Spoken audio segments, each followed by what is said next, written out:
LG Manoj Sinha का एक बड़ा बयान प्रॉपर्टी टैक्स को लेकर चलते हुए। एलजी मनोज सिन्हा कहते हैं कि जम्मू कश्मीर के लोग अगर आईफोन खरीद सकते हैं या फिर जम्मू कश्मीर के लोग गेमिंग के लिए पैसा दे सकते हैं, डाटा के लिए पैसा दे सकते हैं, तो वो प्रॉपर्टी टैक्स क्यों नहीं पे कर सकते हैं। अपोजिशन का ये कहना है कि जम्मू कश्मीर के हर गरीब के पास आईफोन नहीं है, हर गरीब जो है वो गेमिंग नहीं खेलता है। जो मजदूर दिन को तिहाड़दारी लगाने के लिए 4 या 500 रुपए कमाकर शाम घर वापस लौट कर आता है, वो उस 400-500 रुपए से अपनी रोजी रोटी कमाता है, बल्कि गेमिंग नहीं खेलता है।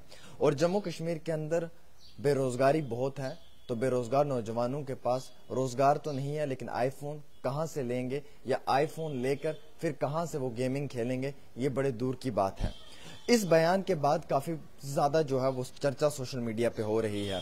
ना कि चर्चा सिर्फ सोशल मीडिया पे इसलिए हो रही है कि एलजी साहब ने ये बयान दिया है, बल्कि सोशल मीडिया पे चर्चा इसलिए भी हो रही है कि इस बयान का मकसद क्या है, इस बयान को देने का क्या वजूहात है, क्या कारण है। फिलहाल अपोजिशन की जमातें ये कहती हैं कि जब तक जम्मू कश्मीर में इलेक्शंस ना हो, जब तक यहाँ एक रिप्रेजेंटेटिव सरकार चुन कर ना आए जो लोगों की बात करे, तब तक कोई भी टैक्स लागू ना किया जाए। जब यहाँ पे गवर्नमेंट बनेगी, जब यहाँ पे सरकार बनेगी, तो सरकार असेंबली में कई सारे कानून पास कर सकती है, कई सारे बिल्स पास कर सकती है। अगर जम्मू कश्मीर के लोगों की मर्जी हुई तो वो अपनी चुनी हुई सरकार को कहकर प्रॉपर्टी टैक्स लागू करवा सकते हैं, और अगर जम्मू कश्मीर कि आवाम की मर्जी नहीं हुई तो वो अपनी चुनी हुई सरकार को कहकर प्रॉपर्टी टैक्स नहीं लगवा सकते हैं। अब देखिए, आईफोन वाली बात को मैं थोड़ा सा क्लियर करना चाहूंगा। जम्मू कश्मीर के अंदर गुर्बत बहुत है, गरीबी बहुत है, और जम्मू कश्मीर के लोग काफी ज्यादा मुश्किलात और मुसीबत में हैं। ऐसे हालात के बीच में हर आम इंसान के पास आईफोन लेने की कैपेसिटी नहीं है। हर आम इंसान जो है वो आईफोन नहीं खरीद सकता है, और ना ही हर आम इंसान के पास आईफोन है। यहाँ पे नौजवानों के पास सेकंड हैंड टूटे हुए वीवो और ओप्पो के फोन हैं, जो वो पिछले कई अरसे से चला रहे हैं। साथ ही साथ मैं आपको ये भी कहना चाहूंगा इसमें कि गेमिंग को लेकर अगर बात करें तो शायद गेमिंग के लिए उन लोगों के पास पैसा होगा जो लोग अफोर्ड कर सकते हैं, पर हमारे जैसे गरीब नौजवान जो हैं, गेमिंग तो दूर की बात है, 2 टाइम की रोजी रोटी खाने के लिए जो पैसा इस्तेमाल करते हैं उसे भी बहुत सोच समझ कर जो है वो इन्वेस्ट करते हैं। और तीसरी बात यह है कि डाटा तो अडानी और अंबानी जी ने दिया था।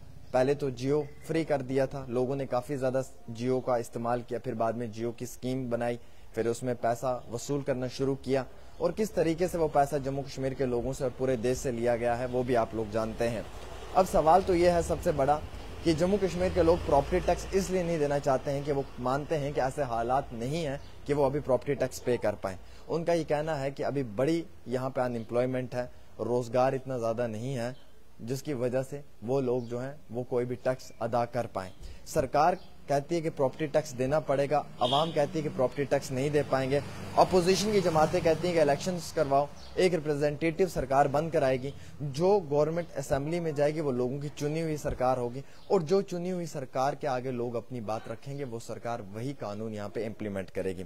अब जम्मू कश्मीर का अपना एक स्पेशल स्टेटस था, शायद उससे यही प्रोटेक्शन मिलती थी जम्मू कश्मीर को, जो आज तक मिलती आई है। खैर वो अब तो रहा नहीं है, लेकिन उसके बाद भी कई सारे और सवाल हैं कि जम्मू कश्मीर के अंदर प्रॉपर्टी टैक्स जो है वो लागू किया गया है।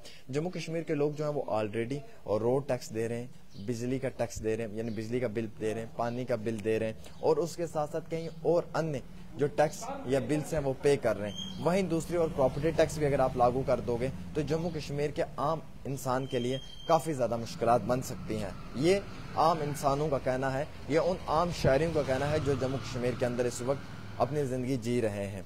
एक रेडी वाला, एक तिहाड़दारी वाला जो है वो बड़ी मुश्किल से 400 से 500 रुपए कमाता है, जिससे उसका घर बार चलता है। आईफोन तो दूर की बात है, उसे वीवो और ओप्पो भी नसीब में नहीं होता है। और उस शख्स के लिए अगर कल की डेट में बिजली का बिल, स्मार्ट मीटर का बिल पे करना पड़ा, पानी का बिल पे करना पड़ा, गाड़ी का टैक्स का बिल पे करना पड़ा, रोड का बिल पे करना पड़ा, टोल्स का बिल पे करना पड़ा, टैक्स पे करना पड़ा, कितनी सारी और भी जो चीजें हैं जो दे सकते हैं या देनी चाहिए लोगों को, या फिर लोग जो हैं वो दे रहे हैं इस वक्त में, वो सब चीजें अगर मिलाकर आप देखेंगे इस वक्त करंट सिचुएशन में जम्मू कश्मीर को, तो कोविड के बाद यहाँ पे अनएम्प्लॉयमेंट बहुत थी, और कोविड खत्म होने के बाद बड़ी मुश्किल से बिजनेस थोड़ा सा एस्टेब्लिश हुआ है। अगर ऐसे वक्त में कंटिन्यूसली टैक्स लगाए जाएंगे तो शायद जम्मू कश्मीर के गरीब लोग जो हैं वो इतने टैक्स नहीं पे कर पाएंगे। और टैक्स ना पे करने का कारण सिर्फ एक ही है कि गुर्बत है, अनएम्प्लॉयमेंट है, उतना ज़्यादा रोज़गार नहीं है जितना ज़्यादा जम्मू कश्मीर के लोग चाहते हैं कि यहाँ पे रोज़गार होना चाहिए। फिलहाल के तौर के ऊपर इस बयान को लेकर अपोजिशन की जमातें जो हैं वो काफ़ी ज़्यादा कड़े अल्फाजों में मजम्मत कर रही हैं और अपनी अपनी बात को सामने रखने की कोशिश कर रही हैं। उम्मीद रखते हैं कि आप भी कमेंट करके अपनी राय ज़रूर देंगे और वीडियो को शेयर करेंगे। देखते रहें डेली तस्कीन आमिर सुहेल के साथ।